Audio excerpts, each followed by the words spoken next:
نے کہا یہ زنا کر رہا تھا، تو علماء کہیں گے نا اس نے زنا کر کے جرم کیا، تم نے انسانی جان کو قتل کر کے اس سے بڑا جرم۔ ایک آدمی زنا کرتا ہے، 4 گواہوں سے ثابت ہو گیا زنا کیا ہے، تو اسلام یہ کہتا ہے کہ گورنمنٹ کے ذمے ہے کہ جب 4 گواہوں سے ثابت ہو جائے اگر یہ شادی شدہ ہے تو اس کو رجم کیا جائے۔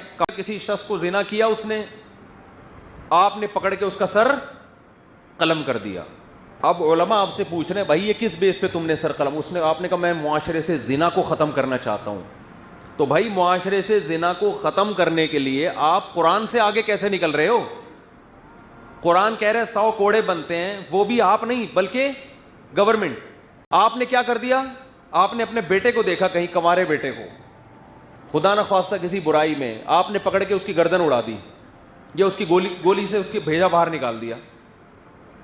اب لوگ آپ سے پوچھ رہے ہیں بھائی تو نے اپنے بیٹے کو کیوں قتل کیا؟ آپ نے کہا یہ زنا کر رہا تھا، تو علماء کہیں گے نا اس نے زنا کر کے جرم کیا، تم نے انسانی جان کو قتل کر کے اس سے بڑا جرم کیا، کیونکہ قتل تو زنا سے بھی بڑھ کر ہے۔ بارے میں تو قرآن کہتا ہے وَمَن يَقْتُلْ مُؤْمِنًا مُتَعَمِّدًا فَجَزَاؤُهُ جَهَنَّمُ، جو کسی مسلمان کو جان کر قتل کرے گا اس کی سزا کیا ہے؟ جہنم کی آگ ہے، اس پر اللہ کا غضب ہوگا، اس پر اللہ کی لعنت ہوگی اور ہمیشہ اس جہنم میں جلتا رہے گا۔ وہ اتنا بڑا جرم۔